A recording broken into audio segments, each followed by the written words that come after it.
kami meniyaman, kensika ay kabunyan, mo at bendisyonan, anak mo ay nadyosan.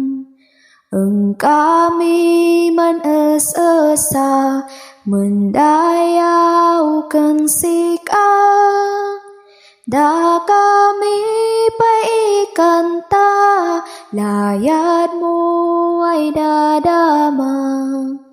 Sika amanan nagapuan, sikanan maniyamanan, sikanan mandayawan, tay sikanan kangatuan. Dawaten miet ama, panang aywan mustunggal esa, tamait may sinsina, unoden miam insika. Dong ay si dong ilay, insina lidong maay. Dong ay si dong ilay, insina lidong maay.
Good morning guys! Sawadika!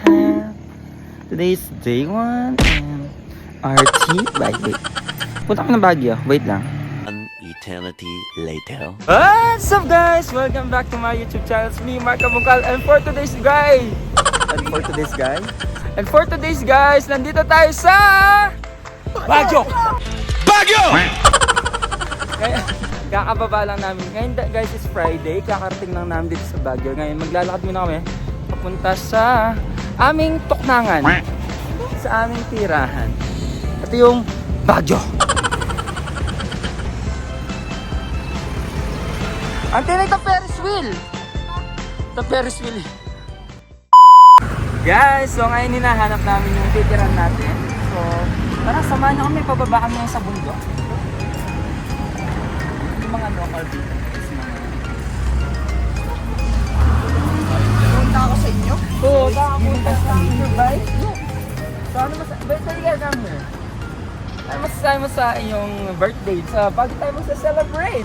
Masaya, pero mapagal na ako. Pagod na ako. Dito naman sa kanyang ano. So ito nga pala guys, ay tinatawag na Pimiera Pilatus. So guys, ang ganda. Punta muna kami sa bahay. Kasama ko na feeling K-pop. Dito na kami sa aming tutuluyan. Ito ay pang family. Likod lamang siya ng SM Baguio. Ayun sina Bianca, the Pangit, Bridgin, the birthday girl. Woo! And si Kat, the birthday girl part 2. At saka si Cyprus, Cyclops. Ito ating tirahan ngayon. Ito, marami siyang room actually.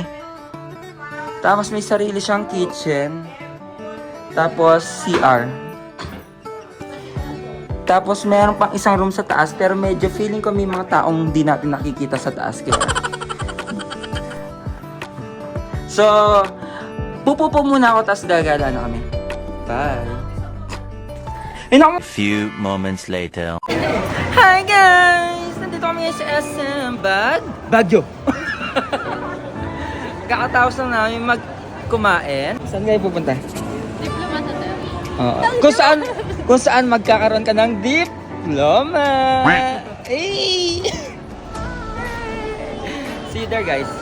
Ay, ka muna. Guys, nag-aabang lang tayo ng taxi papuntang Diplomat Hotel. Pupunta kami ng Diplomat Hotel guys. Nakaabang kami ng taxi dito sa SM Baguio. Outfit check. Pipes black and white. Die. Happy birthday girl. Woo! Ayun guys, papunta na kami dito sa Diplomat Hotel. Doon kami mag-check-in. Ay! Few moments later. Guys, ito yung bahay na pinapagawa ko dito sa Baguio. At may bahay dito. Ah, welcome sa Diplomat Hotel. Kung saan maraming kababalaghan. Good afternoon po. Apo. Saan maraming kababalaghan. Nakihilabot na ang aking bulbol. Ay, yes. So, magbabayad muna tayo ng 10 pesos each per head. So, ngayon guys, nandito tayo sa Baguio. Isa sa pinakasikat na hotel dito sa Pilipinas, ang Diplomat Hotel. Ang Dominican Hills and Retreat House noong 1915. Ipinatayo bilang bahay bakasyon ng mga Dominicano sa Dominican Hills sa Baguio 1913 to 1950. Idinisenyo ni Father Roque Ruano. Sinayaan ng ginawang paaralan at pinala ng Colegio de San Santísimo Rosario. Manghab. Yung fountain. Ayun siya. Tapos ito dati yung hotel. Dati pwedeng pumasok dito, ngayon hindi na.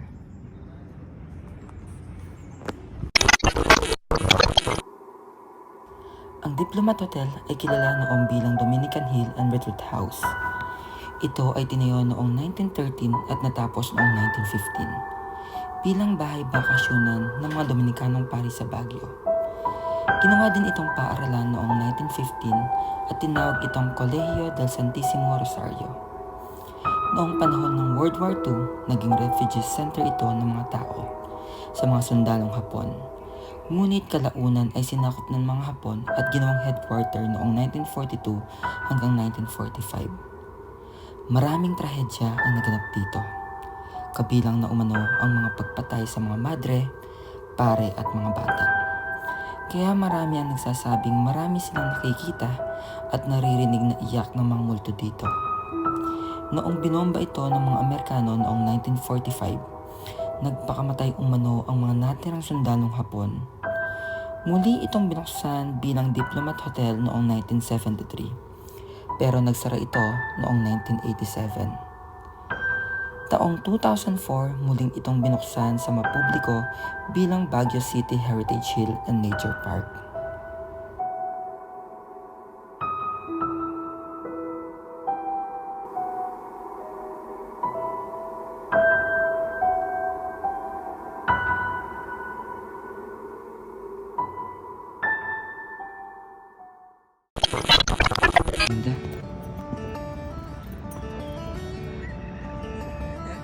Nandito ngayon tayo sa Baguio! Ganda mo. Ay, magiging kwento ka dyan. Pinukyo nga kita nga eh. Diyan makarinib yan. Yes, ito naman yung 10 Commandments. Guinness World Record Certificate, the longest 10 Commandments tablet building measured 150 square meters. Ayan siya. Pwede nang pumasok.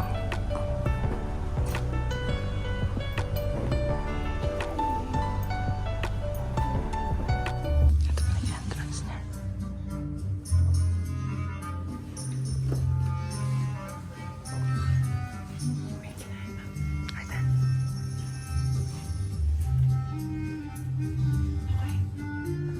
drop your prayer request here.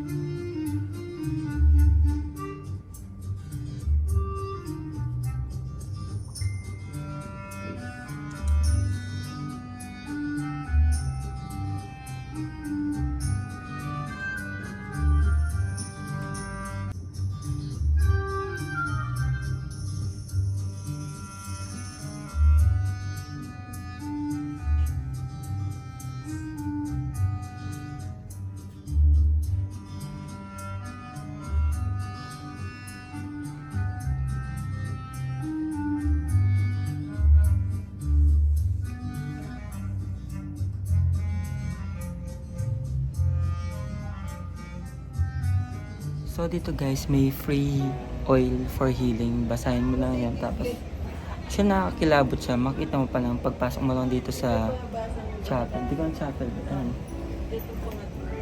Museum Prayer Sanctuary. Ayan. Dito lamang yan sa, sa harap ng Diplomat Hotel. Ito din yung Guinness World Record na pinakamalaking 10 Commandments na tablet. Loob niya sobrang iba yung feeling, nakakapangilabot. Tapos, buti na nakita namin free oil. Parang nakaka-refresh at So, visitin kayo dito pag nagpunta kayo ng Diplomat Hotel. Yan guys.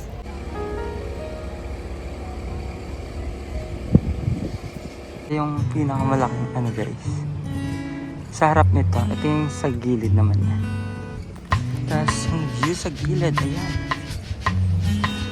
Sobrang ganda dito. So, naka-bless din tong lugar na ito.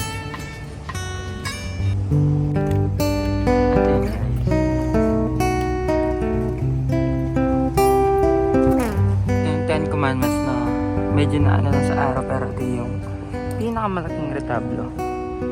Wait lang, papakita ko sa inyo ng mas malapitan. I mean buo. Para makita nyo yung ito yung Guinness World Record. Welcome to Baguio's Pride Guinness World Records, largest 10 Commandments tablet building in the world. Come now, come all free. So pag pumunta kayo dito, ayan, mas visit, libre lang siya. Sobrang ganda sa loob, alam mo, parang ramdam mo yung presence ni God. So, yeah. At yung Diplomat, kasi ito lang siya. So, punta naman tayo sa Nanita? Midori? Ay, Nanita? Mirador. Sa Mirador. Ito pa, ito na itong pinapagawang bahay dito. Are you still okay, guys? Okay pa sila. Birthday girl, okay pa?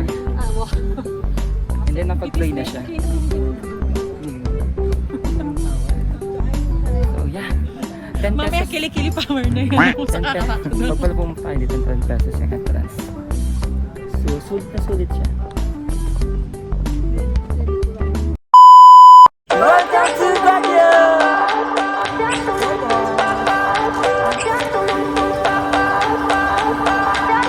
I remember when we were staring photos. The press. Don't forget the way you look me in the eyes. And I keep you in my heart. In my heart is where you are. I still think of you. I want you coming back. I remember when we were staring photos. Our Lady of Don't Lourdes. forget the way you look me in the